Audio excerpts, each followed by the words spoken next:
बच्चों, कैसे आप सभी।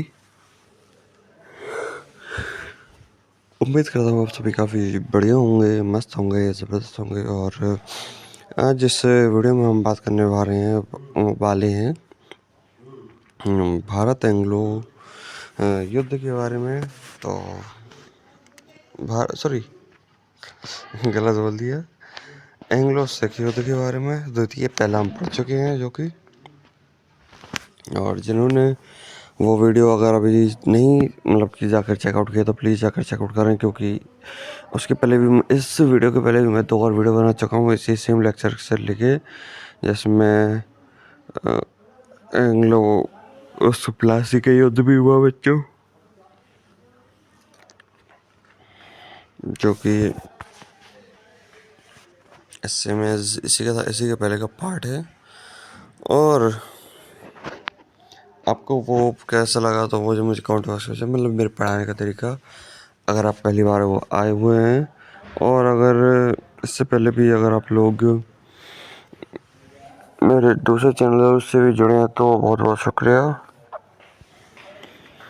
नहीं तो अगर आप हिस्ट्री के लिए पढ़ना चाहते हैं तो प्लीज़ इसी से जुड़े रहें। और भाई सब बढ़िया। और अभी तो आपका पढ़ने का टाइम चल रहा है, क्योंकि इस महीने में आपके 2 दिन ख़राब होने वाले हैं, एक तो होली और एक दोज। तो ये 2 दिन आपके ख़राब होंगे, इसलिए पहले से अपनी इतनी प्रिपरेशन करके रखिएगा कि एग्ज़ाम के समय आपको कोई समस्या ना आए। इसलिए बेस्ट ऑफ लक। और कोई बच्चा हद से ज़्यादा होली नहीं खेलेगा, क्योंकि बीमार होने का आप रिस्क ले नहीं सकते। एक दिन खेलेंगे, फिर एक दिन थक जाएंगे, एक दिन रेस्ट लेंगे, या फिर अगर बुखार आ गया तो 1-2 दिन आपके ऐसे ही ख़राब हो जाएंगे। तो इसलिए कोई बच्चा रिस्क नहीं लेगा और नॉर्मल शांति से होली खेलेगा। कोई बच्चा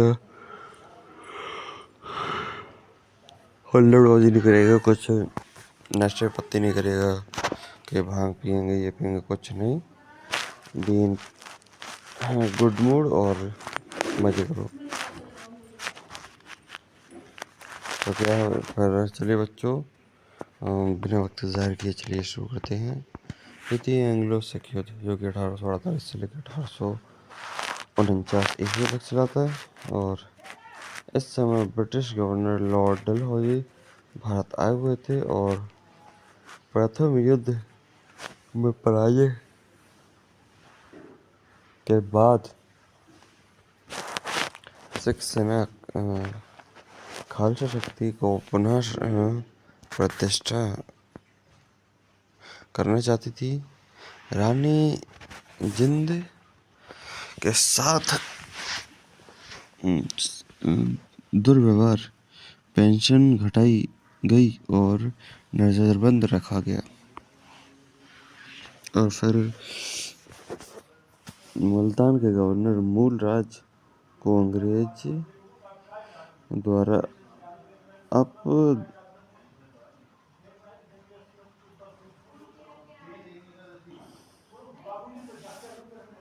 अपदस्थ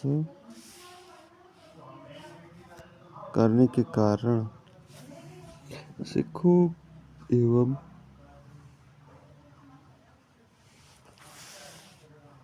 जनता ने विद्रोह कर दिया। अतः डलहौजी ने बहाना लेकर युद्ध को घोषणा कर दी। इसमें कुल 3 युद्ध हुए, और एक रामनगर का युद्ध जो कि 22 नवंबर 1848 को हुआ था। दूसरा चलिया वाला युद्ध जो कि 13 फरवरी 1849 को हुआ था, यानी कि 1859 को हुआ था, 49। और फिर गुजरात वाला युद्ध जो कि 21 फरवरी 1849 को हुआ था। फिर आता है अंग्रेजी सेना का नेतृत्व चार्ल्स नेपियर को सौंपा गया। उसने तोपों के साथ युद्ध में सिखों को परास्त किया, और सिख सेना ने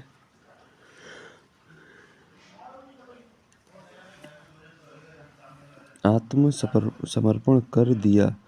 29 मार्च 1849 ईस्वी को डलहौजी ने सिख राज्य को अंग्रेजी राज्य में मिला लिया और नोट लिखा गया बच्चों। फिर महाराजा दिलीप सिंह को 5 लाख रुपए वार्षिक पेंशन देकर शिक्षा प्राप्त करने के लिए इंग्लैंड भेज दिया गया। फिर एंग्लो बर्मा संबंध ये क्या है बच्चों।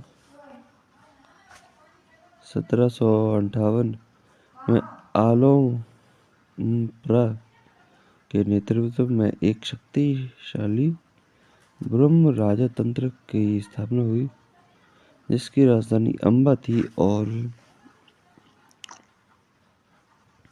बामरियों की कंपनी राज्य की पूर्व सीमाओं की ओर प्रसार के कारण अंग्रेजों से संघर्ष का मुख्य कारण थी। सॉरी बच्चों, गलती से टच हो गया इस विषय से।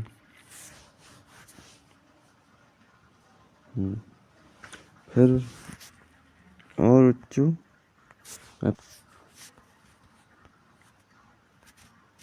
ये जो एंग्लो बर्मा युद्ध, इसमें ये डेट आप बिल्कुल अच्छे से याद रखिएगा, 1758। ठीक है बच्चों, काफ़ी इम्पोर्टेंट है। और फिर आते हैं और एंग्लो बर्मा युद्ध की भी आप ये वाली डेट भी अच्छे से याद रखिएगा। फिर 1822 में बर्मा ने असम को जीत लिया और सितंबर 1823 ईस्वी में चटगांव के निकट कंपनी के शानपुर द्वीप पर कब्जा कर लिया।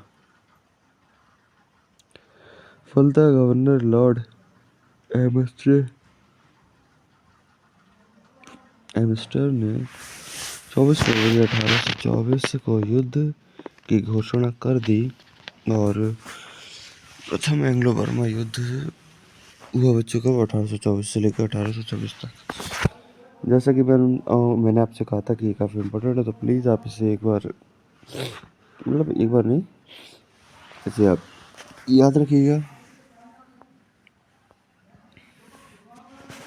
तो प्रथम एंग्लो बर्मा युद्ध गवर्नर लॉर्ड एम्स्टर के काल में हुआ तथा याडगू की संधि 24 फरवरी 1826 ईस्वी में हुई और याडगू की संधि ने अंग्रेजों की प्रतिष्ठा में वृद्धि हुई और ब्रिटिश सरकार लॉर्ड एम्स्टर के साथ इस कार्य से प्रसन्न हुई और एम्स्टर को अर्ल ऑफ अराकन की उपाधि दी गई। फिर बच्चों द्वितीय एंग्लो बर्मा युद्ध जो कि 1852 से लेके 1853 ईस्वी तक रहा और यह युद्ध गवर्नर जनरल लॉर्ड डलहौजी के काल में हुआ। ठीक बच्चों, और इस युद्ध का मुख्य कारण व्यापारिक झगड़ा था। जो एंग्लो बर्मा युद्ध, द्वितीय एंग्लो बर्मा युद्ध हुआ, इसका मेन कारण व्यापारिक झगड़ा था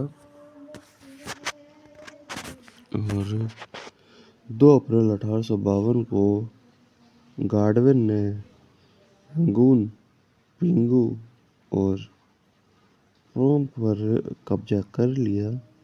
इस प्रकार अंग्रेजों ने लोअर बर्मा अथवा पेंगू, दक्षिण बर्मा और को ब्रिटिश साम्राज्य में मिला लिया। फिर इसके बाद स्टार्ट होता है तृतीय एंग्लो बर्मा युद्ध जो कि 1885 से लेकर 1886 तक रहा। यह युद्ध लॉर्ड डार्फिन के काल में हुआ।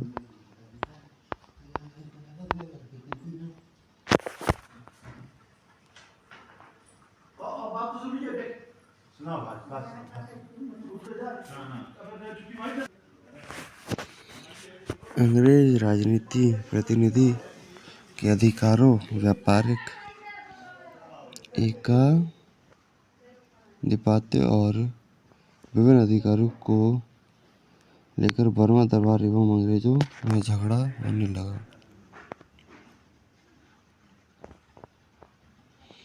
लॉर्ड डार्फिन ने 1886 ईस्वी में संपूर्ण बर्मा को अंग्रेजी राज्य में सम्मिलित कर लिया। फिर 1935 में बर्मा को भारत से अलग कर दिया गया और 4 जनवरी 1948 को इसे पूर्ण रूप से आज़ाद कर दिया गया। इसके बाद आता है बच्चों एंग्लो अफगान संबंध, जो कि अंग्रेज आए बच्चों और अंग्रेजों ने दम से लड़ाई करी अपने इंडिया में। सोर्स भी अपने इंडिया की उसके, बस आदमी भी अपने इंडिया मतलब कि इंडिया के उसके, क्योंकि शादी कर लेते ये लोग इंडियन मतलब कि और तो इंडियन वुमेन से, और फिर जो उनके बच्चे होते थे तो वो भी ब्रिटिशर ही हुए। तो मतलब कि अंग्रेजों का कुछ ख़त्म नहीं हुआ और अपना बहुत कुछ ख़त्म हो चुका था। फिर आपके समय एंग्लो अफगान युद्ध, जो कि 1838 से लेकर 1842 ईस्वी तक रहा। ये उसका point of view, exam point of view से इम्पोर्टेंट नहीं है, तो इसे बस पढ़ना पड़ेगा आपको और एक हाथ पर रिविजन कर लीजिएगा। तो इस युद्ध की घोषणा अक्टूबर 1838 में जनरल लॉर्ड ऑकलैंड ने की। 1836 ईस्वी में ऑकलैंड भारत का गवर्नर जनरल बना और उसने कैप्टन अलेक्जेंडर बर्नौस को व्यापारिक किंतु वास्तव में राजनीतिक उद्देश्य से अफगानिस्तान भेजा।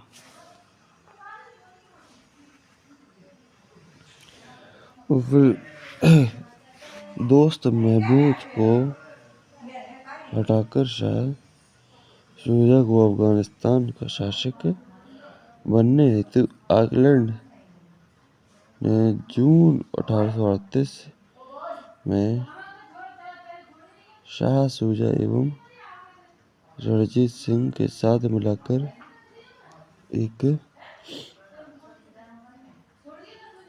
निर्दलीय संधि की और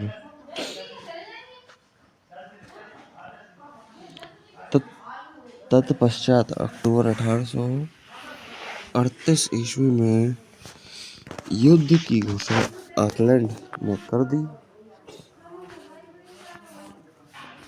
और फिर शाह शुजा अफगानों में लोकप्रिय न था, अतः नवंबर 1841 ईस्वी में अफगानों ने दोस्त महमूद के पुत्र अकबर खान के नेतृत्व में विद्रोह कर दिया और अलेक्जेंडर बर्नस को मार डाला। फिर अंततः मजबूर होकर मैकनाटन को दिसंबर 1841 में अकबर खां के साथ अपमानजनक संधि करनी पड़ी, जिसके अनुसार अंग्रेजी को अफगानिस्तान से वापस लौटना पड़ा।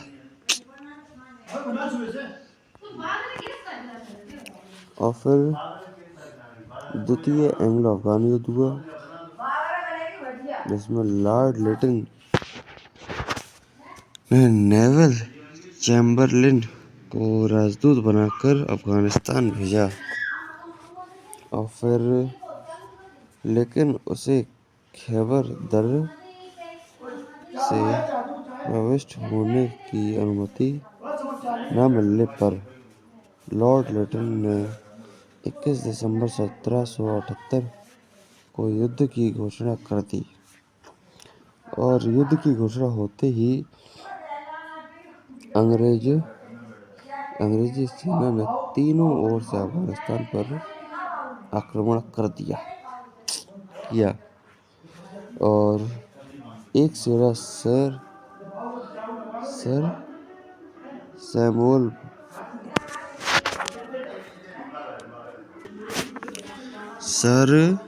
सैमुअल ब्राउन के नेतृत्व में खबर के दर से दूसरी मेजर रॉबर्ट्स को नेतृत्व में खुर्रम की घाटी से तथा तीसरे जनरल स्टुअर्ट के नेतृत्व में बुल दर से भेजी गई और शेर अली रूस तुर्किस्तान की ओर पलायन कर गया और कंधार पर अंग्रेजों ने अधिकार कर लिया। शेर अली के पुत्र याकूब खान ने अंग्रेजों से गैंडमक की संधि कर ली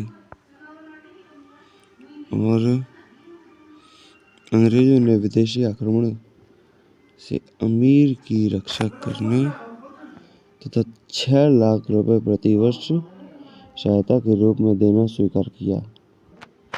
फिर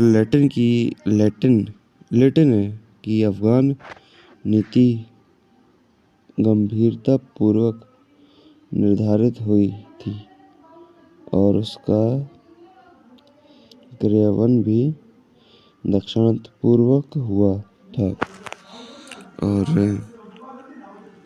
परंतु उसमें एकमात्र दोष काबुल में एक स्थानीय अंग्रेजों रेजिडेंट रखने की जिद थी और इस दोष ने लिटन की नीति और स्वयं लिटन तथा डिज़रेली के सर्वनाश का मार्ग प्रशस्त किया।